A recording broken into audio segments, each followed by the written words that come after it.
Shalom Yasha'Allah. I want to start off by giving all praise and honor and glory to Yahweh, by Hashem Yahushai, by Hashem Rakah Kadash. I want to give double honors to my apostles and elders of Great Millstone. Salutations to you brothers to the four corners of the earth, preaching this word and laboring in this word in truth, love, and sincerity. And today I just want to go over a quick lesson, okay? The parable of the sower, okay? The seed and the sower, okay? Now we'll start off with Luke, the 8th chapter, the 3rd verse, which this is the parable, by the way. And it reads, it says, "And when much people were gathered together and were come to him out of every city, he spake by a parable." And the people being gathered to him, the him is Yahushai. Okay?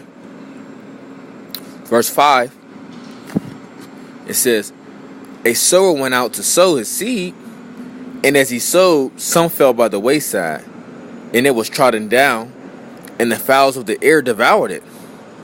And some fell upon a rock, and as soon as it was sprung up, it withered away because it lacked moisture.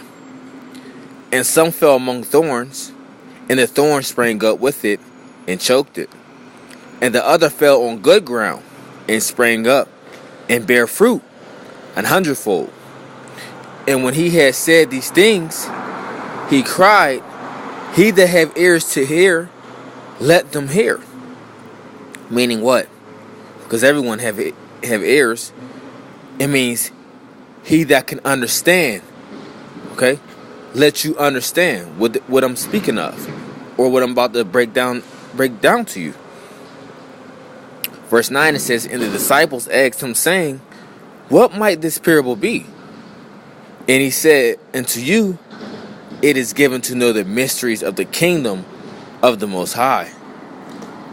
But to others in parables, that seeing they might not see, and hearing they might not understand." So that's telling you right there, just speaking on this parable alone, that the Lord wasn't dealing with everybody. Okay? He spoke to the multitude of the people in a parable, meaning a code, a secret, where they couldn't get it. To the point where the disciples had to say, "Can you tell us what this parable might be?" But he told them, "Look, this secret, these mysteries are for you. It's not for everyone else. It is given to you." So this is why he's about to break it down to the disciples. Not everyone. Verse 11, it says, "Now the parable is this. The seed is the word of the Most High," or the word of God. "Those by the wayside are they that hear. Then cometh the devil, and taketh away the word out of their hearts, lest they should believe and be saved." And like I said before, when I did this lesson a while back, you see many examples of this on the highways and byways, week in and week out, okay? Through all the different brothers preaching the words of Yahweh Shem Yahushai and accounts. You have people that stand on the other side, and they'll be listening, right? They're hearing the word. But then you'll have a devil come past, and they may say something that may throw them off. And then everything that they were listening to or agreeing with, that they were supposedly, as they say, that they were taking in, what's that devil cometh up, right? He taketh the word out of their hearts, lest they stop believing and be saved. You see? And because what? By the foolishness of our preaching, we're trying to save them that believe, right? So a devil may come up and say, we'll just say, for instance, how you know, or they'll say, like, who wrote the Bible? I thought man wrote the Bible. Or was King James a homosexual? Something stupid, okay? But it may be just something stupid enough, just what, to take the word out of their hearts, to make them, walk away and not believe, where they cannot be saved. Verse 13, it says, they on the rock are they, which when they hear, receive the word with joy, and these have no root, which for a while believe, and in time of temptation fall away.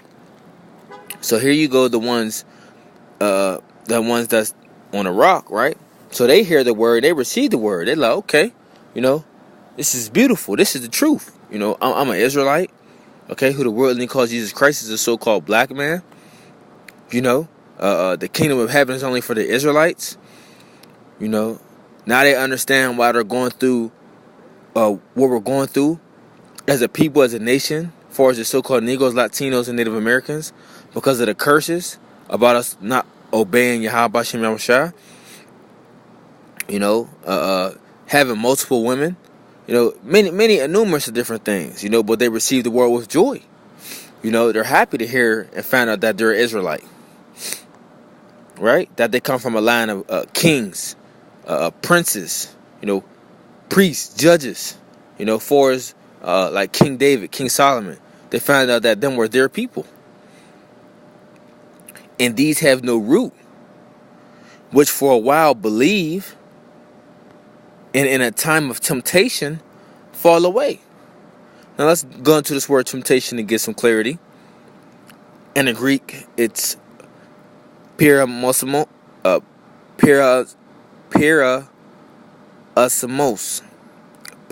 parasmos. Slack if I'm saying it wrong. It says an experiment, attempt, a trial, proving. A trial proving, the trial made of you by my bodily condition, since conditions serve as to test the love of the Galatians toward Paul. Let's go into more. It says the trial of a man's fidelity, which means faith, integrity, virtue, consistency. Constancy, and enticements to sin, temptation, whether arising from the desires or from the outward circumstances, and internal temptation to sin, of the temptation by which the devil sought to divert Yahushua, the Messiah, from his divine errand, of the condition of things or a mental state by which we are enticed to sin, or to lapse from the faith and holiness, adversity, affliction, trouble, sent by the Most High Yahweh and serving to test or prove one's character of faith. A holiness, temptation. So that's what temptation is, okay? Basically when you're going to go through things, when you're going to go through a trial, when you're going to go through a period, adversity or affliction, So, they come into this truth, or they start to believe, right? They hear the word and receive it with joy, and then they start getting persecuted by their family, because they're out there listening to the word, okay, that they're starting to believe on the true gospel and the true men breaking down the scriptures, the right way of Yahweh Shem Yahushua. So then they start to get persecuted. Then people at their jobs are looking at them funny, their friends, so forth and so on. Then they start to fall away because what? Now they can't handle the pressure. Okay, they can't handle the heat. So through what? Temptation, they fall away. Because what? Ultimately they can't handle it. They can't handle the adversity or the affliction that come with this word. Okay. Verse 14 it says, "And that which fell among thorns are they, which when they have heard go forth and are choked with cares and riches and pleasures of this life, and bring no fruit to perfection." And these are the ones what they hear the word, okay? They start to get into it a little bit, right? But then the things of the world come up, the pleasures of the world, the cares and the riches. They're still trying to base their life of, let's say, trying to make it to the NFL, okay? Trying to make it into the music industry, trying to go out each and every week and trying to party and trying to keep their same lifestyle that they had before. The cares and the riches and the pleasures of the world. Many women, okay, trying to have the best clothes, all the Jordans every week, the best car. Which it's fine to dress, to dress nice, okay? There's nothing wicked about that. It's nothing wicked about, you want to have nice things, okay? Beautiful women, but there's a time and place for all that, man, and we're not in that time. But these are the ones that get choked up with the cares of the world, because that's what they invest their time and their money into. Instead of investing their time into what? Yahweh Shem Yahushua, diving in these scriptures, helping build up the younger brothers in the brotherhood. Basically, adding to the body. Okay? Adding to the body. And their mind is focused on the world. Verse 15, it says, but that on the good ground are they which in an honest and good heart, having heard the word, and keep it, and bring forth fruit with patience. Hey, and these are the men, these are the sincere, hopeful, elect men. Okay? That will try to endure unto the end to the best of their ability. Okay? And what? They haven't heard the word and keep it. They hold it fast and not let it go. And bring forth fruit with patience. And what are them fruit? And them fruit are the men that's coming in from what? Hearing the word. Okay? They want that fruit. That through patience of them standing on the highways and byways each and every week through the rain, hail, sleet, and snow, right? In season and out of season. Doing the work that's willing in the fruit through the words of Yahweh Shem Yahushua. You see? So I read verse 15 again. It says, but they on the good ground are they which in an honest and good heart, having heard the word, keep it. Right? So they keep the words and the sayings of Yahweh Shem Yahushua. Right? Having heard the word, keep it, and bring forth fruit with patience. And that's what it's about, man. It's about bringing forth that fruit, man. Hey, so that's pretty much going to do it for the lesson, Got to go back to the plantation, But I just wanted to go over that parable with the seed and the sower. Okay? And this is what you want to be, man. You want to be established on that good ground. Okay? You want to keep the word, You want to have heard the word and keep it and bring forth fruit with patience. Hey, but with what? Which in an honest and a good heart as well. All right? Hey, but that's going to do it.